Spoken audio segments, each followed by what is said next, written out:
Na semana em que o governo mais precisava da base, veio a traição do Centrão. O decreto do IOF foi derrubado na Câmara numa votação relâmpago. Quem comandou tudo foi o Hugo Motta, o presidente da casa.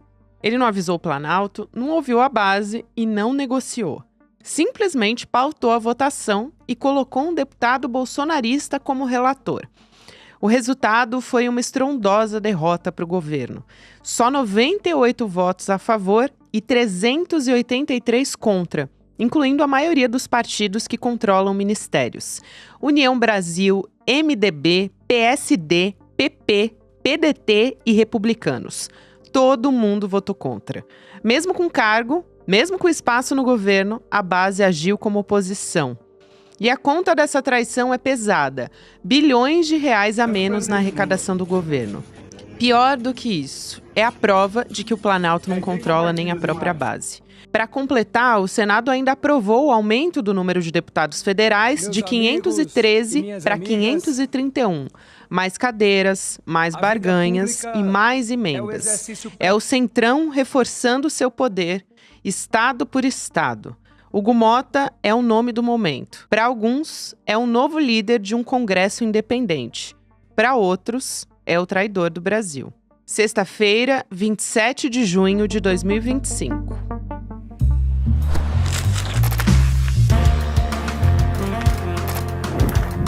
Sou a Gabriela Varela, esse é o podcast Detalhes, e aqui mais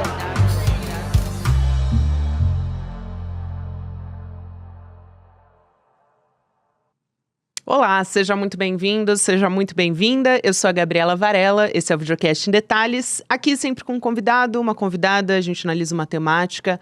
Hoje a gente está em casa, a gente vai conversar com um dos nossos craques aqui. Aliás, ele está todos os dias junto comigo, do ICL Notícias segunda edição, meu parceiro diário, Rodrigo Viana. Bem-vindo mais uma vez. Bom prazer, Gabi, estar aqui para falar de um momento complicado para a política brasileira, um divisor de águas, né? É, um divisor de águas e foi uma armadilha, né? Que o Centrão, que o presidente... Aliás, os presidentes, né? O presidente da Câmara e o presidente do Senado armaram para o governo.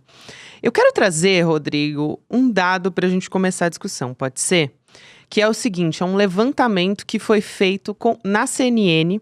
Foram 383 votos para derrubar, né? Essa questão do IOF na Câmara, e 98 votos contra.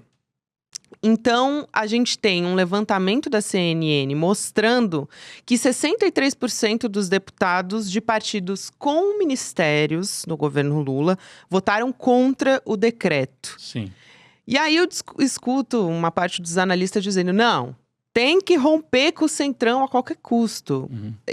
E aí, isso é viável? Porque, de fato, ultrapassa qualquer limite. A gente não via um cenário como esse desde o governo Collor, né? Derrubar um decreto presidencial é coisa bastante séria. Mas isso é viável? Olha, Gabi, eu não sei se o governo Lula vai romper com o Centrão, mas o Centrão já rompeu com o governo Lula. Então, quando eu falo um divisor de águas, é porque a base do governo ficou restrita à esquerda, ó, com esses números que você trouxe. Cerca de 100 votos apenas em defesa do governo. Isso, o tamanho do governo. É, o PT, PCdoB, PV, PSOL, Rede, um pedaço do PSB.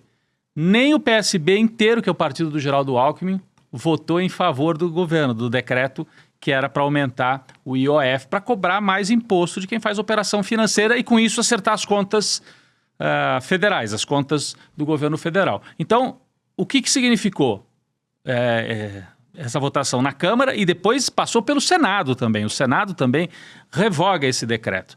Significa que o Centrão mandou um recado, para além das consequências econômicas, que são graves, porque podem paralisar a execução do orçamento federal, a consequência política é a seguinte: o Centrão mandou um recado para o governo federal. Não estamos mais com o Lula. E esse recado é visando 2026. Quando a gente olha esses 380 votos que foram contra o governo, tá ali o PL, que é o bolsonarismo, e esse era esperado.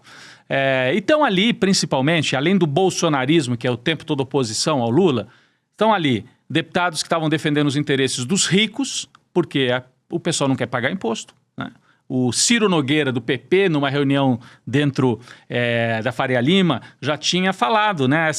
Esse áudio foi obtido pelo ICL e a gente levou ao ar mais de uma vez. Já tinha dito, nós vamos dar um jeito de não fazer vocês pagarem imposto. Então ali, nesses 380 votos contra o Lula, tem bolsonarismo esperado. E aí tem os defensores dos ricos e os deputados revoltados pela questão das emendas parlamentares, que por uma injunção ali, uma decisão do Supremo Tribunal Federal, as emendas estão sendo represadas, são emendas, o chamado orçamento secreto, que é do que vive o Centrão, né?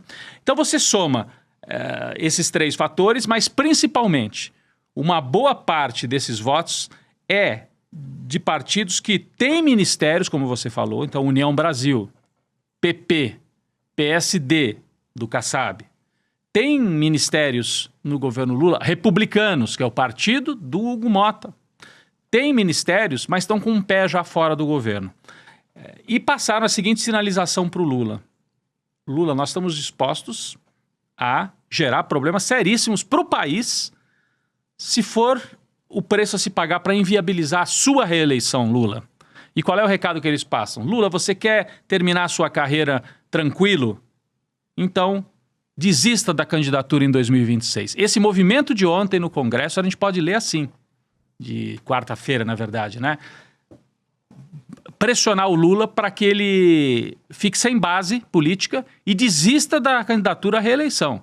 Vamos ver se o Lula vai se deixar intimidar nesse nível. Muita gente na esquerda está dizendo, é hora de ir para o confronto. Acontece que o governo Lula, Gabi, você sabe disso, quem nos acompanha também sabe, foi todo desenhado para conciliação, né? Esse governo Lula 3. Aliás, o Lula, na carreira toda dele, no Lula 1, Lula 2, ele só foi obrigado a confrontar quando foi perseguido, né? Mas com frente ampla mais ainda. Agora, exato, em 2022 foi mais ainda. Frente ampla, um governo de conciliação, normalização do país, ele falava muito disso. Nós precisamos normalizar o país e tal. Só que o outro lado não quer normalizar.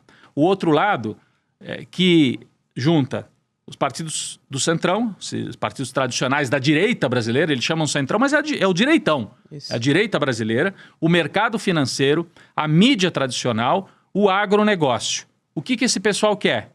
O Bolsonaro já está fora do jogo porque ficou inelegível. Agora falta tirar do jogo Lula. Será que foi essa virada de chave, Rodrigo? Porque a gente teve esse julgamento do Bolsonaro, o depoimento do Bolsonaro, que de fato não tem muito como escapar. Ficou claro isso. Da trama golpista. E talvez tenha sido essa virada de chave, porque antes o Hugo Mota e o Alcolumbre estavam, de uma certa maneira, ainda dialogando com o Lula. Sim, porque talvez precisassem do Lula ainda como contraponto. Agora eles viram que o Bolsonaro já são favas contadas. Fora do baralho. Carta fora do baralho. Agora eles tentam transformar o Lula também em carta fora do baralho. Por quê? Se você tira Bolsonaro e tira Lula, fica o cenário perfeito para essa direita tradicional, repito, mídia, Globo, Folha, os neoliberais, mercado financeiro, Centrão, agronegócio. Fica o cenário perfeito para eles construírem uma candidatura, que seria o Tarcísio de Freitas, que fale assim, não, ele nem é bolsonarista mais, é uma candidatura para o pós-Lula e para o pós-Bolsonaro. E o que seria essa candidatura do Tarcísio nesse desenho? Um governo Temer 2. O que é o governo Temer 2? Lembra da ponte para o futuro? Que a gente falava era pinguela para o passado? Isso. Que a turma do Temer apresentou quando foram para o golpe contra a Dilma. Temos um programa. Qual era o programa? Privatiza, faz reforma da Previdência, tira direito trabalhista, né, abre a economia. Eles querem repetir isso. Então, privatizar mais ainda. Porque com o Bolsonaro não deu muito certo. O Bolsonaro não deu certo. Então, com o Bolsonaro não deu certo, seja por incompetência, seja porque o Bolsonaro queria disputar a eleição e não podia desmontar todos os programas sociais. Senão ele não tinha nenhuma competitividade. Então, esse setor quer uma candidatura pura, que não precise negociar com o bolsonarismo e que não precise negociar com o Lula, muito menos com o Lula. Com o bolsonarismo, eles ainda têm que fazer algum tipo de mediação, porque precisam dos votos bolsonaristas para garantir uma eleição do Tarcísio. Mas é para um programa neoliberal de privatizar Petrobras, Banco do Brasil, Caixa Econômica Federal, tudo que até agora não foi privatizado. Se essa turma ganha em 26, eles vão para cima. Privatizar tudo, tirar mais direitos trabalhistas, fazer uma outra reforma da Previdência para que ninguém se aposente nunca mais no Brasil. Então, esse é o programa que está aí. Para isso, eles precisam inviabilizar o Lula. E o recado de ontem foi, Lula, o seu governo, a partir de agora, é um governo que vai ficar inviabilizado, se depender do Congresso Nacional. Então, é um momento muito, muito grave. O Lula ainda aposta em algum tipo de negociação. Qual seria a saída? Tem algumas aí, né? Para tentar romper esse cerco, Gabi. Isso. Eu quero depois entrar nessa questão de como vai ficar para a extrema-direita, como é que fica Bolsonaro no final do mês. Tem um ato para o Bolsonaro, vai ter governador ali, o próprio Tarcísio vai estar lá. Mas antes disso, também, a gente está falando de sangrar o governo Lula, Sim. né? A maneira como eles escolheram fazer isso, eu acho que é muito forte, né? Tem uma série de recados políticos Sim. ali. Então, a votação virtual, o Congresso estava completamente esvaziado para a derrubada desse decreto. Mas, normalmente, essa votação virtual é pauta de consenso Só entre pauta os deputados, de consenso, né? Agora, o Hugo Mota, ele resolve pautar isso de surpresa, avisa pelas redes sociais, sem conversar com as lideranças do governo, né, sobre essas pautas. E isso foi articulado também porque um líder do Centrão, a gente até falou, conversou em off, Com em o Globo. ali, com o Globo, e disse, nós vamos fazer o governo Lula ficar de joelhos. E fizeram. Fizeram. Então, e além disso, ele botou um relator bolsonarista, Isso. né? Um relator bolsonarista na Câmara para relatar esse caso. Que é uma afronta. É uma afronta um ao recado governo. muito claro, né? Por isso que eu digo, é mais do que impor uma derrota, Isso. é mais do que mandar um recado assim, ô Lula, conversa lá no Supremo para liberar as emendas. que Não nós é estamos... só uma queda brutal na arrecadação. também. É bem mais do que isso. É um recado na linha de Lula, acabou. Se você pretende encerrar sua carreira com alguma paz, desista da reeleição, Lula. É isso que eles estão dizendo para o Lula. Senão, Lula, você vai querer disputar a eleição no confronto, na conflagração, quem sabe você ganha, mas vira Dilma de novo. Porque já é um cheiro de golpismo como eles fizeram com a Dilma. Então, imagine que o Lula enfrenta essa situação, vai levando no banho-maria, com mais derrotas do que vitórias, mas lá no fim ainda consegue ganhar a eleição. Como é que governa, Gabi? Como é que governa depois? Então, ou o Lula muda a chave, né? Altera e aceita, não, o meu figurino, eu encomendei o terno para um governo de coalizão e de consenso. Rompeu-se, não pelo lado do Lula, rompeu-se pela direita, porque a direita quer um governo puro dela, que não precise ter o bolsonarismo dá só os votos, mas quem governa? A turma do Temer, a turma do Kassab, a turma do Tarcísio, a turma da Faria Lima, com um programa neoliberal que não tenha que ter nenhum tipo de mediação. Mas o Lula também cede, também tem juros altos e também tem um pouco de uma doutrina ali também aceitando certos acordos que a gente poderia chamar de linha liberal, verdade. É um governo de frente ampla. É um governo de frente ampla.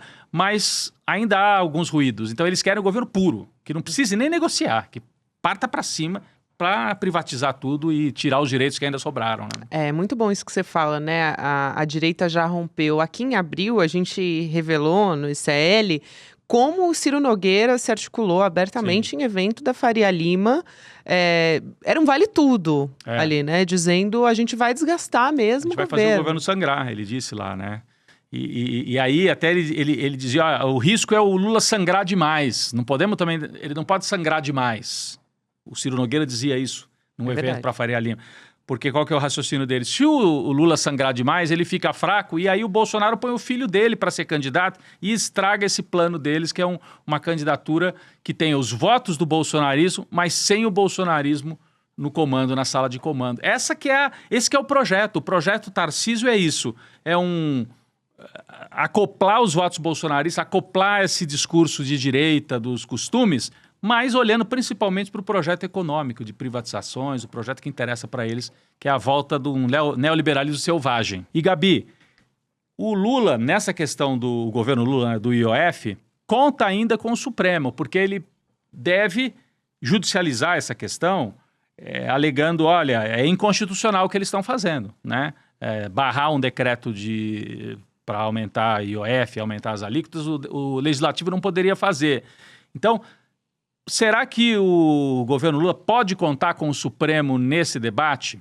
E olhando por outro lado, interessa para o Supremo um governo Lula tão enfraquecido assim a esta altura? Porque para o Supremo terminar de julgar o Bolsonaro, colocar na cadeia Bolsonaro, generais e a turma da extrema-direita, se o Lula desmontar, fica difícil para o Supremo terminar esse julgamento. Então, me parece que o Lula ainda pode contar com algum diálogo com o Supremo para barrar, pelo menos em parte, esta operação Tarcísio que Hugo Mota e Alcolumbre desfecharam no Congresso Nacional, com uma derrota, assim, é um marco mesmo, é uma virada de página, faltando um ano para começar a campanha eleitoral de 26, nós já temos essas cartas jogadas na mesa. Né? Isso é super interessante, como é que o Supremo Tribunal Federal vai se colocar nesse jogo, vamos dizer Sim. assim, né?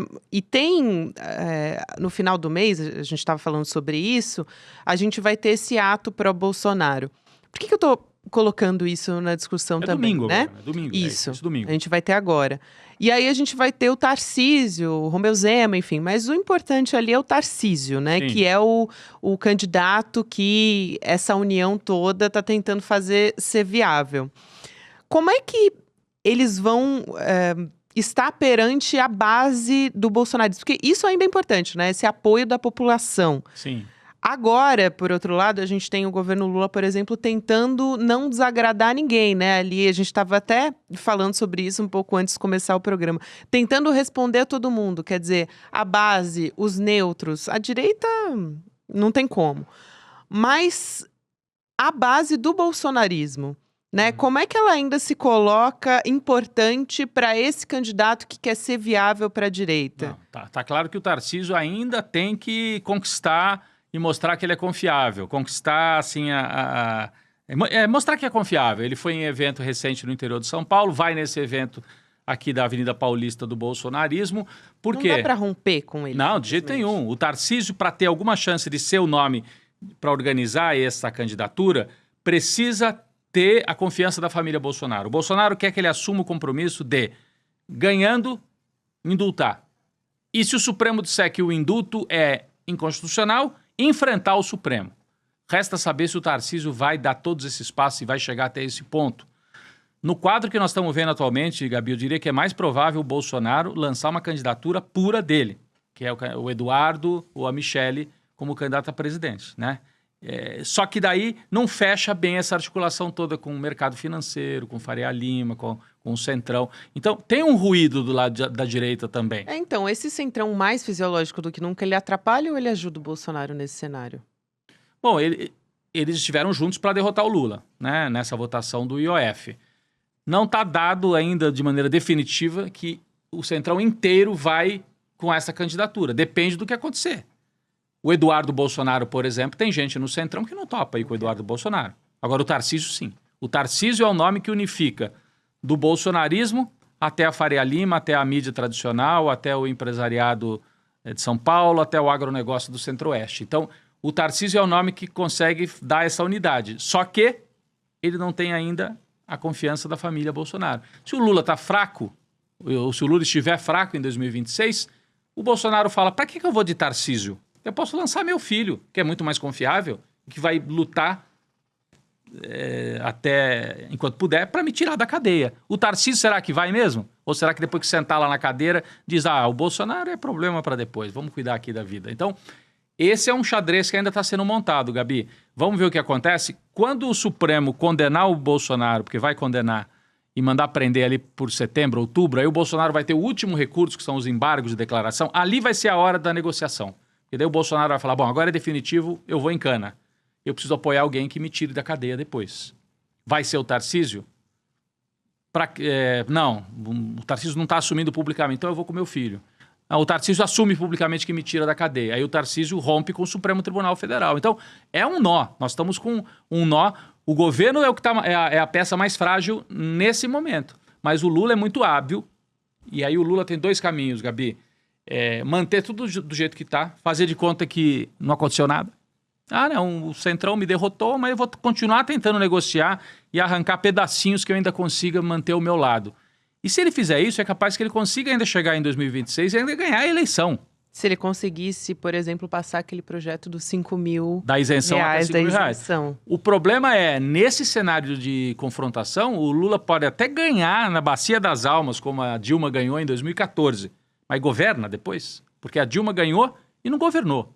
A oposição perdeu e já foi para o golpe. Então, acho que se a gente tiver um clima de confrontação, o Lula, pelo perfil dele, vai avaliar, eu vou para o confronto, eu vou virar um Getúlio Vargas, que foi cercado e acabou saindo do poder da maneira que a gente sabe, cometeu suicídio, ou eu vou virar um Jango, que vou ser cercado e depois vou ser derrubado, eu vou virar a Dilma, ou eu prefiro me retirar, encerrar o mandato e não entrar nessa bola dividida, porque eu tenho a minha biografia para preservar. É acho que isso que está ainda sobre a mesa. O Lula, o perfil dele é negociador. Eu acho que eu ouço as pessoas dizendo, agora é a hora do Lula ir para o confronto, mas isso contrariaria toda a história do Lula. Ainda mais nesse cenário que vai se desgastar ainda mais, né? Aos 80 anos, ele está disposto a travar uma guerra de vida ou morte? Ou aos 80 anos ele vai retirar o time e não ser candidato em 26? Eu acho que o Centrão aposta nisso. Demos uma pancada no Lula para ele botar a cabeça no travesseiro e pensar, vale a pena eu ser candidato em 26 para ter que enfrentar um inferno de 4 anos depois, mesmo que eu ganhe? Ou ser derrotado na eleição e sair como último ato da minha carreira uma derrota no último ato de carreira. Então, é um momento complexo, nesse momento, dificuldade grande para o governo, mas o jogo não está jogado. Isso é que é mais curioso ainda. Apesar de tudo isso, eu diria, essa candidatura do Tarcísio então ganhou, o projeto Tarcísio está ganhando. Não está dado ainda. Já houve, no momento, né, a gente está falando, claro, de um caso muito grave, o caso mais grave do Lula 3, vamos dizer assim, e talvez um dos mais graves da história, porque a gente só teve algo parecido com isso em 92, com o Collor. As vésperas do impeachment do Collor. As vésperas do impeachment, não dá para esquecer disso, não dá para desprezar. Mas a gente já teve o mensalão, a gente já teve o Lula sendo preso, a gente já teve outros momentos da história que falaram, não, agora acabou pro Lula.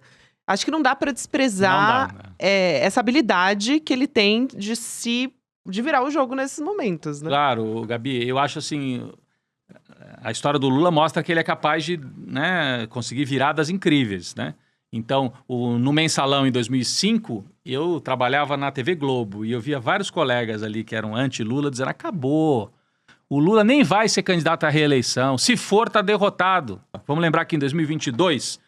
o Lula ganhou a eleição sem o MDB, sem o Centrão. O Centrão ou estava com o Bolsonaro ou estava com a Simone Tebet. Só teve o apoio no segundo turno. Então, mas o Lula vai ficar isolado e vai ser candidato? Bom, em 2022 ele ganhou assim, né? Então, ainda tem chance de ganhar. O problema é que o quadro para governar fica muito complicado. Então, é uma trava no orçamento... E mais, né? Quando você bloqueia o aumento do IOF, você está dizendo, então o governo tem que cortar a educação e saúde. Cortou a educação e saúde, aí o governo perde mais base popular e vai para a eleição praticamente sem chance, né? Então, é o contrário do que houve com o Bolsonaro e com o Paulo Guedes, que no ano da eleição liberaram tudo, fizeram a festa, arrebentaram as contas, ninguém falou nada. E quase conseguiu virar o jogo numa eleição que estava muito difícil para o Bolsonaro. Estão querendo impor ao Lula o que não impuseram ao Bolsonaro, que é assim, controle total das contas, não pode subir imposto, tem que cortar gastos. Não fizeram isso com o Bolsonaro. O Bolsonaro e o Paulo Guedes fizeram uma festa fiscal, gastaram os tubos e mesmo assim perderam a eleição, né? O Lula tem uma base muito sólida no Nordeste, tem 30% dos votos, ou entre 30% e 40% no Sudeste. E dependendo do adversário, esse xadrez que a gente estava dizendo, se for um Eduardo Bolsonaro, o Lula tem chance. Se for o Tarcísio, juntando da centro-direita ao bolsonarismo, aí eu acho que fica mais complicado realmente na eleição para o Lula. Para a gente fechar, Rodrigo, eu acho que vale a pena também sempre trazer essa discussão, que é uma coisa que a gente faz muito aqui no ECL, e você também tem um olhar muito crítico sobre isso, que é muito importante, porque você trabalhou na mídia hegemônica por muitos anos, né? Também trabalhei, enfim, mas essa crítica ao que está acontecendo no Congresso não existe tanto, né, nesse tom de dizer o governo está desgastado, foi uma derrota histórica para o governo. Não que a imprensa não possa, de maneira alguma, criticar o governo, mas sim não criticar, não ter a menor, assim... é como se o Congresso estivesse jogando um jogo estivesse limpinho. jogando, exato. O que você está dizendo é o seguinte, a mídia mancheta assim, mais uma derrota para o governo Lula. Não se fala da manobra, ou não se fala com a devida ênfase, essa manobra que o Hugo Mota fez, colocando a votação correndo, rompendo acordos. Isso que é não entra no noticiário. A chantagem, a questão das emendas, uma parte do que eles fizeram é para ficar com as emendas parlamentares. Mais até do que isso. Eu não diria que é uma derrota do governo brasileiro. A derrota é da população brasileira. Claro, porque se imperar isso que foi decidido lá no Congresso, você não vai cobrar imposto dos mais ricos e vai cortar gastos sociais, investimentos sociais, educação e saúde para poder fechar as contas. Olha a crueldade. Né? E com o discurso, não, mas é porque o Lula está havendo descontrole de contas. Quem fez o descontrole de contas foi o Paulo Guedes. O Haddad e o Lula estão batendo recorde de arrecadação, não tem descontrole de contas nenhum. Acontece que tem um compromisso histórico do Lula de fazer os programas sociais e manter e retomar os programas que foram encerrados pelo bolsonarismo ou reduzidos. Então, e a mídia está embarcada nesse discurso porque ela é parte do projeto Tarcísio. O projeto Tarcísio passa pelas redações da grande imprensa. Projeto liberal para o Brasil, sem os extremos, sem o Lula, e como se o Tarcísio não fosse bolsonarista. O Tarcísio é bolsonarista, veio do bolsonarismo, está no caminhão de som do bolsonarismo, o bolsonarismo xingando o STF e o Tarcísio está lá junto. Ah, mas ele é mais moderado. Moderado em quê? Né? Então, é o projeto Tarcísio, com apoio dessa mídia, e por isso que eles bombam essas manchetes e tentam desgastar ainda mais o Lula. Eu fico até surpreso do Lula ainda ter 40% dos votos, né? Vai para todas as pesquisas, o Lula nas cordas, o governo com 100 deputados apenas de apoio no Congresso e tem 40% na pesquisa eleitoral para o ano que vem. Então o Lula não está derrotado ainda para 2026, mas está no momento mais difícil, sem dúvida, do governo dele. Eu acho importante para a gente, né, encerrar, a gente dar esse recado final, porque eu acho que essa comunicação não tá chegando nas pessoas, né, do que de fato estava em jogo, quando não é uma guerra que se armou só contra o governo brasileiro, né, é contra a população também. E é em nome de um projeto de fazer um novo governo Temer, olha só, gente. Destruir direitos trabalhistas que ainda sobraram, destruir Previdência e privatizar o que sobrou do Estado brasileiro. É esse o projeto. E um Temer, novo projeto Temer pós-governo Bolsonaro. Isso. O que é mais grave. Mais grave, porque vem junto com uma agenda extremista, né? Varrendo tudo. Vai ser arrasa quarteirão. Eles vão vir com mais apetite, se der certo, com voto, né? Legitimados pelas urnas. Então é gravíssimo o momento que nós estamos vivendo. É uma operação da elite brasileira como poucas vezes a gente viu. Não está escrito que vai dar certo, mas eles estão em pleno andamento. E essa votação lá no Congresso fez parte dessa operação. É isso. E o alerta a gente está fazendo aqui também, né? Tá bastante claro. Rodrigo, bom demais te receber aqui. Volta mais vezes, eu adoro. Eu sei que tem urgente, à tarde. A gente fica com a tarde aqui no ECL tomada, mas é sempre muito bom te receber aqui. Para mim também é muito bom, Gabi, poder ter esse momento de análise, né, de troca aqui, com um pouquinho mais de tempo, é o que é o papel do Em Detalhes, né? Poder detalhar um pouquinho mais a notícia. É isso aí. Valeu, obrigado. Obrigada a você. Até mais. Quero te lembrar que nesse final de semana, no domingo, a gente vai ter a aula aberta com o Eduardo Moreira. Investir é para todos. Então, você que não fez a sua inscrição ainda, aproveita essa transição de um programa para o outro e vai em detalhesicl.com.br, coloca o seu e-mail que você vai receber as informações todas, os spoilers do que você vai acompanhar nesse domingo. Vai ser 8 horas da noite, ao vivo, online e de graça, o que é mais importante de tudo, né? Então, você vai aprender os erros mais comuns, como começar a investir do zero. Se você não tem nenhuma informação, não se preocupa, esse é o seu momento. Depois não vai dizer que eu não avisei. E a gente está de volta na segunda-feira. Nas plataformas de áudio, você também pode acompanhar o Em Detalhes todos os dias da semana. Até semana que vem. Faltam só 2 dias para nossa aula Investir é para Todos. Uma aula fácil, rápida e muito prática. É de graça participar. Uma coisa que não é muito comum acontecer. As pessoas aí cobram fortunas para ensinar menos do que eu vou ensinar nessa 1 hora de aula. E a gente se vê daqui a 2 dias. E aí, Chico, vamos me incorporar, amigo? Velho, agora. Rapaz, que estampa é essa, rapaz? Gostou? Comprei na loja de CL. Pô, entrar agorinha. Vista a coragem. Leve a luta com você. Camisetas da comunidade mais corajosa do Brasil. Acesse souicl.com.br e garanta já a sua.